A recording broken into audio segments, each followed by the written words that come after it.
One financially stable couple on a budget who are finding it difficult to rank up enough money to have a proper wedding and have decided to get married without a wedding because of the high prices is 26-year-old construction engineer Sharif Yassin and 22-year-old student Noor Mohammed. I'm 20 years old. I'm still a student in university, and this is my fiance. Hi, I'm Sharif Yassin. I'm 26 years old now, and I work in real estate and construction. We've been together for 2 years, and we're planning on getting married this summer. Hopefully. Yeah. And we're not going to be conforming to society's norms of marriage. We're not going to have a big wedding because of the surge of prices. We're actually having We're gonna have probably a small reception or something like that. exactly in a ballroom, and it's going to be very classic and warm. If we can in a ballroom. If we can in a ballroom with our family members and friends. The range of budgets for weddings really vary between 30 and 40,000 to £1,000,000. The difference usually is depending on the budget of the person in front of you, and what it really affects is the quality of flowers that you have in the wedding. For example, you can either have a completely natural flower wedding, or you can have it mixed with artificial flowers. You can have totally imported flowers, or you can have imported with local flowers. It also affects what you do with decorative items within the venue itself. There are a variety of items, and every item costs something different. However, we've been actually struggling. The wedding planning business is struggling in Egypt because of the rise of the prices, where the actual food prices within the hotels have increased drastically, almost 50% than they were a couple of years ago, and this has affected the budgets of people within the decorations. And so you have a lot of people opting for artificial flowers, for example, in order to save costs.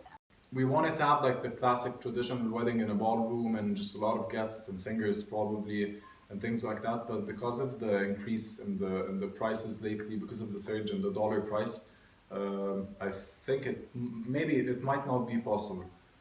هي مفروض قاعتين، اوكي، قاعة صغيرة وقاعة كبيرة. القاعة الأولانية هي بتبتدي من 100 كعدد، ستارت 100 ماكسيمم 240.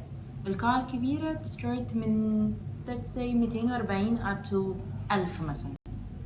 بس هي المشكلة ان انا مثلا في الويكند هكون محتاجة 350 مينيمم القاعة في القاعة الكبيرة.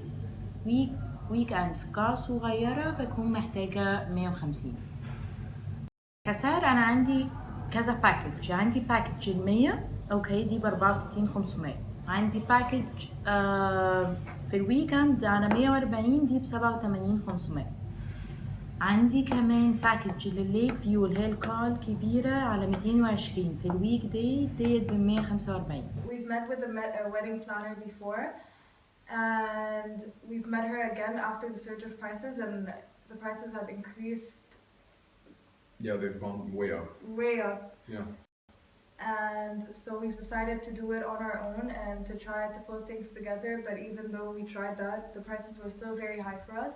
Yeah, I think the idea was to cut back on the wedding planner's commission or the fees she will take, and we just thought maybe we can pull this together ourselves and save the wedding planner's fee.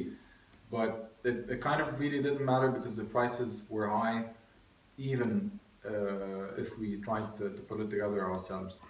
In this Arab society, it is expected that a man must cover most expenses pertaining to the marriage, including the house, the dowry, the honeymoon, and the forthcoming marital expenses of the future. According to the National World News, Egyptians spend about 3.8 billion LE a year on marriages alone. Sharif, who is an independent construction engineer, works from 7 a.m. to 10 p.m. 6 days a week, and is trying to make it on his own for the future. He feels like his current financial standing is not stable enough to afford a luxurious wedding. Sharif ranks in about £6,000 a month and is currently unable to withstand the financial disaster that is going on in Egypt right now, let alone fund his own wedding. So for me personally, I think I'd like to be able to buy things for my wife and support her financially. So I'll need to have, like, I need to have money for that. I can't waste. Honestly, I will say a waste, because it is, for me, it is a waste to spend all of that money on one night.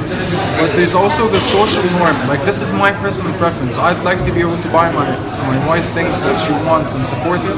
But there's also like the social norm that the man is the provider of the house.